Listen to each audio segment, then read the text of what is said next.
Alex Merklinger's Mysteries of the Mind.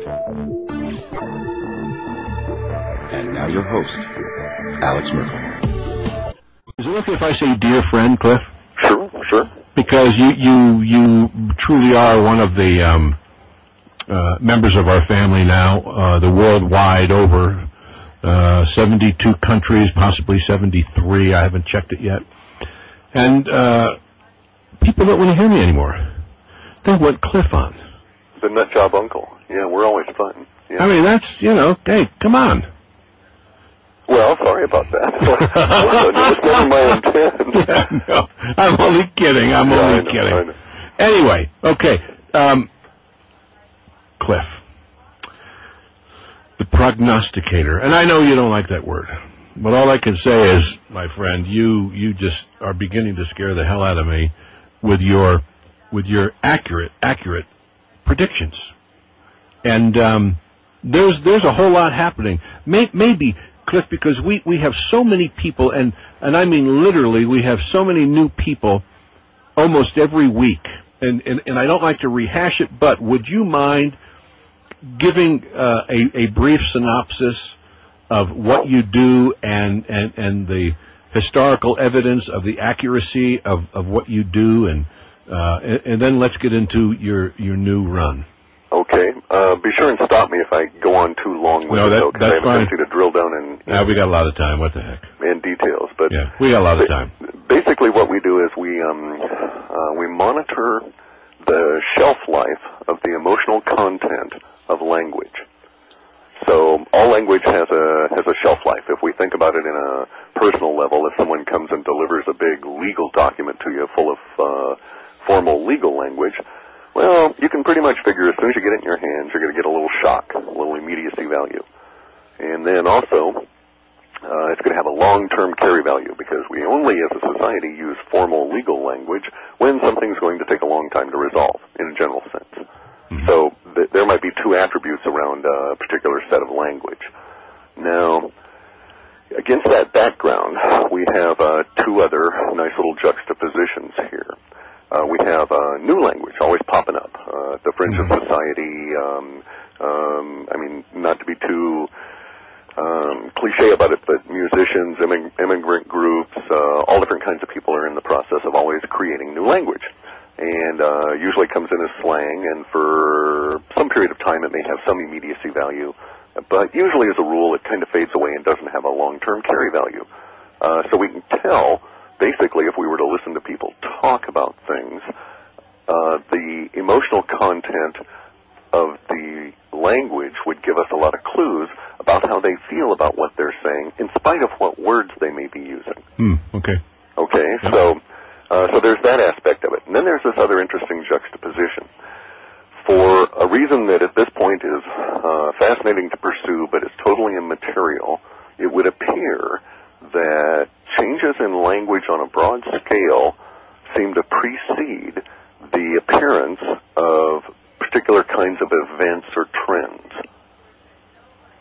So if one were to scan the internet today and then scan it tomorrow, and you ate up all of the words and you just compared the two sets at a very simplistic level, those words that changed, if you could get an emotional feeling for them, might give you a clue as to what is pending in our sort of space-time continuum. It's not that it's 100% predictive, but it is more than just, it's far more than random chance would allow, and it is, at some point, we get real close to getting real good, emotionally descriptive clues about things. For instance, the current issue of Katrina's damage to New Orleans was seen not only in terms of language shifts that led us to interpret certain things as bad water, so to speak, right, but also, quite literally, a city returning to the mud from which the bricks had originally come. And that kind of seems to fit. This was part of a two-city disaster scenario that began popping up in our work back in January. So historically, I mean, just even this year, we've had some reasonably good fits, I would think. Certainly, as I say, to an accommodating mind, someone who would give us the benefit of the doubt. It seems to show better than random chance would allow. But basically, as I say, what we're doing is we're monitoring the shelf life of language. Now, we go about it in a very complex way because we're computer programmers, but you blend that with the linguistics, and you end up getting kind of a picture. So, for instance, we might go out and send one of our robots out, and it sweeps a sewing forum and a gardening forum.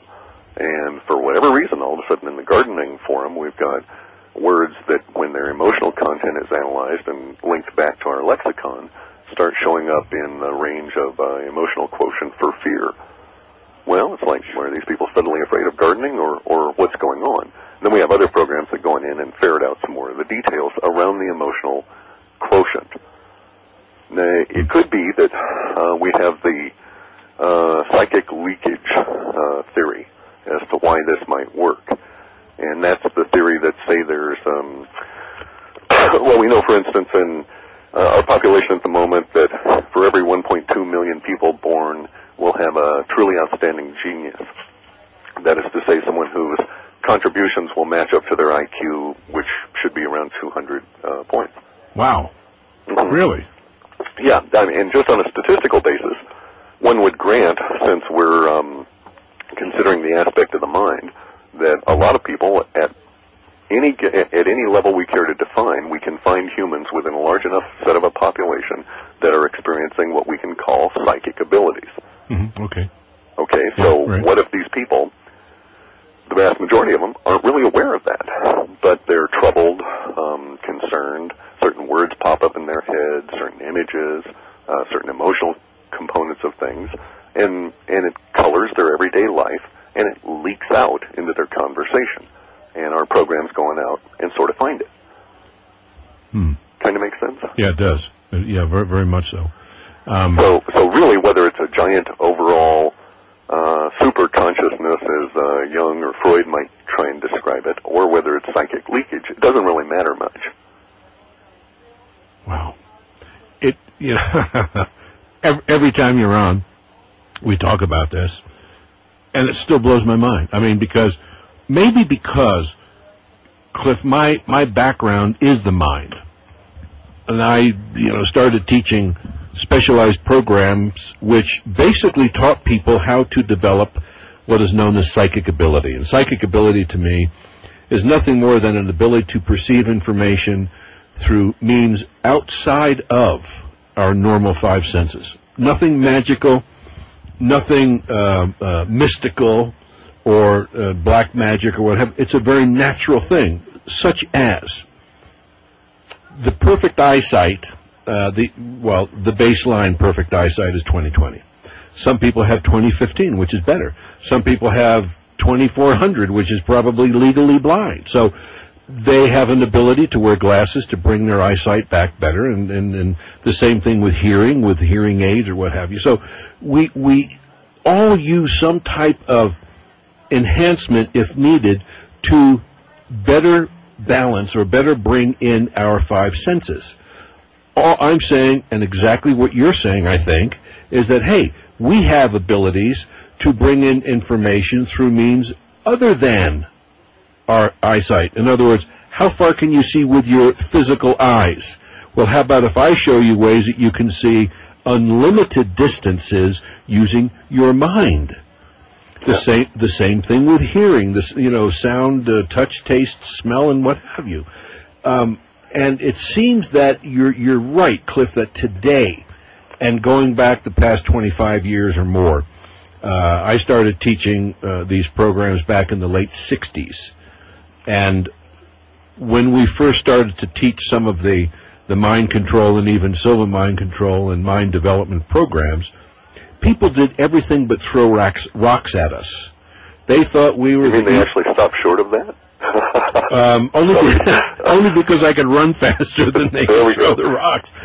But the amazing thing has always been, in my short lifespan, just going back from the mid to late 60s when we started to teach to today, the things that blew people's minds when we started today are commonplace.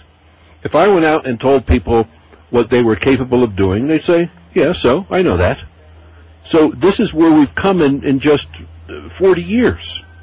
And it's incredible. Yeah. And you know you're onto something when the government denies they're doing it. Yes, isn't that true? Well, it's one of those contrary indicators. Just like anytime the government rushes up and into your face through television and says, don't worry. Well, let's take the don't out of there and concentrate on the latter. Oh, you got that. Oh, my gosh. Yeah, don't worry. I'm from the federal government, and I'm here to help you. Correct. Let me tell you, that's when I put my hands on my wallet, stick them in my pocket, and turn around and go the opposite direction. I don't even turn around. I just start walking backwards. Really. Let's jump back to your previous idea there of the psychic ability of the mind and just define it another way. And a lot of the issues that people may have with the concept from a quasi-religious viewpoint disappear. There's this brilliant philosopher by the name of Daniel Dennett, an American. Actually, a rarity is to have an American brilliant philosopher, but in any event, he's our contemporary. He's alive now. And he's got an excellent book called Consciousness, and just fascinating mind experiments within it. You got to really sit down and want to read it because it's many hundreds of pages long, and there are very few pictures. But in any event, he defines psychic ability of the mind in a very concrete way as the ability of the mind to detect complex patterns in the seemingly random action of chaos. That's interesting.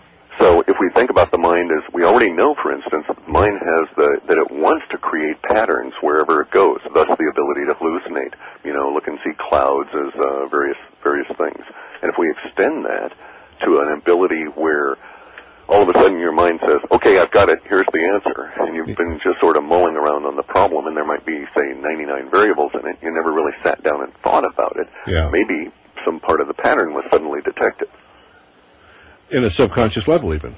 Correct. Or at maybe even a superconscious level, in the sense that all the neurons fired, but you didn't actually have to apply the consciousness to it, but you gave each and every aspect of the problem sufficient energy, if you will, such that it all came together, very much like a neural net, which is actually sort of quasi-patterned after the human mind. Wow. Now, a guy got a patent here fairly recently for taking another jump with the neural net, which is a kind of software program where instead of writing a very complex program, you write a bunch of individual little tiny cells, if you will, and just tell them to replicate and have at the program in a general sense. This guy came up with an interesting wrinkle on it, which was he made a neural net that watched another neural net perform and then started tweaking its behavior. What? Exactly. Wait a minute. Is that artificial intelligence? No, but it goes a long way towards the creation of the ability to do fuzzy logic within a deterministic environment. I mean, I would dispute that you'd ever, within the kind of computers we have now, be able to achieve artificial intelligence, simply because every aspect of the computer is deterministic.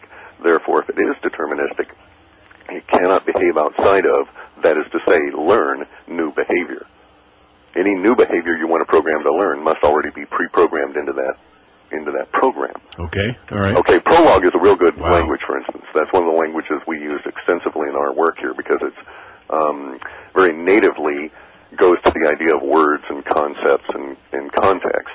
And even Prolog, which you can tell the Prolog program, if XYZ occurs, stop yourself for a second, add this new chunk of code, recompile yourself, and restart yourself and pick up right here with the new chunk of code and this entirely new behavior.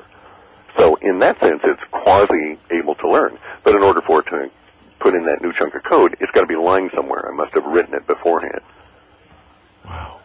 Does that make sense? Well, as I said before, the scary part is, Clif, that every time we talk, I'm beginning to understand you at least quicker than I did when we first started, and maybe that's what's scaring me. It may be a disease. We may have to watch that. Yeah, right. But in the programming world, there's various different levels of hierarchy within the coding world, and I've noticed that there seems to be analogs within almost every kind of profession we care to examine within humankind. It's just that within programming, it's very clearly set out. At the very top, well, at the middle to grunt level are all the people that just simply write